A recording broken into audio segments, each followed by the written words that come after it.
Hello and welcome to the transcription explanation of this design. I'm really happy with the way I stylized the word mountains in this design to look like mountains, and I'll get to that when I get to that here. And anyway, this script is read bottom counterclockwise, so each word starts at the bottom of a word circle, or at this start here or orientation marker, which is what that is right there. And I did the word mountains a bit differently using that marker.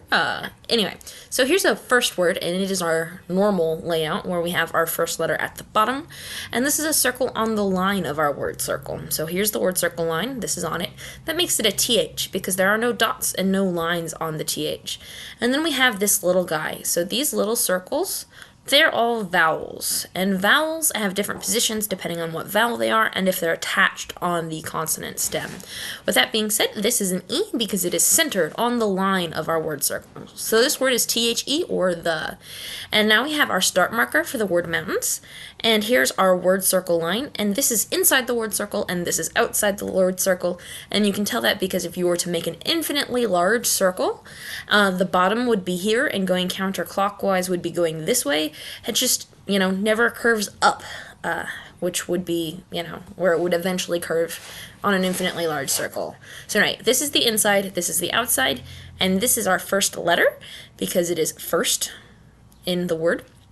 And there are 1, 2, 3 lines. These two are just bendy and this one is curvy.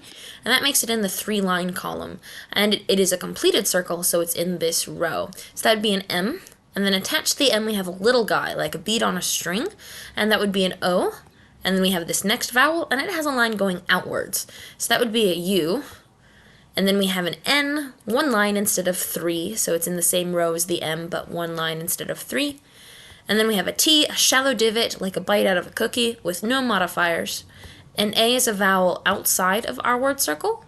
I has a line going inwards. And then we have another N with 1 line on it here, just like that N.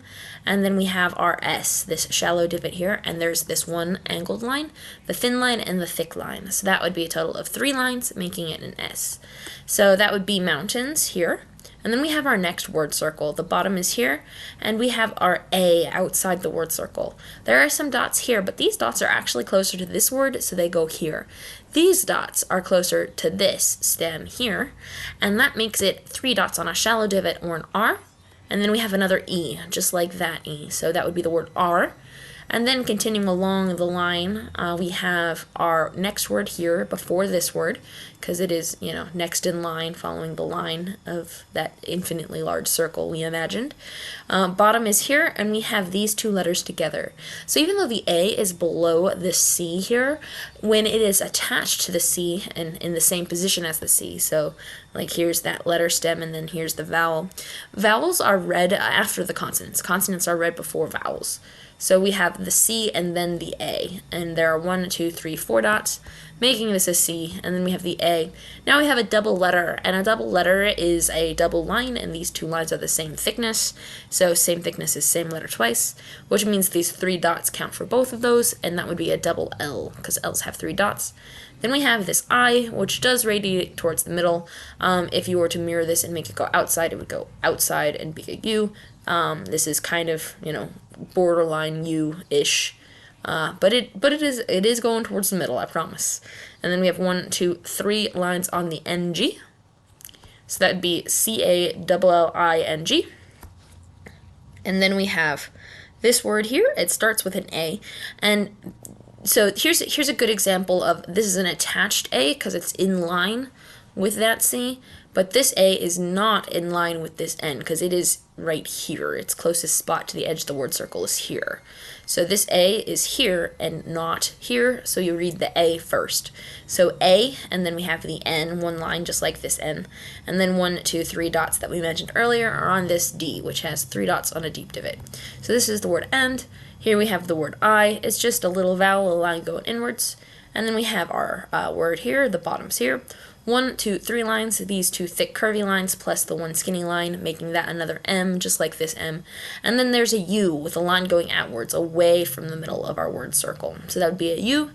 And then we have an S, 1, 2, 3 lines, those 2 thick ones plus the skinny one.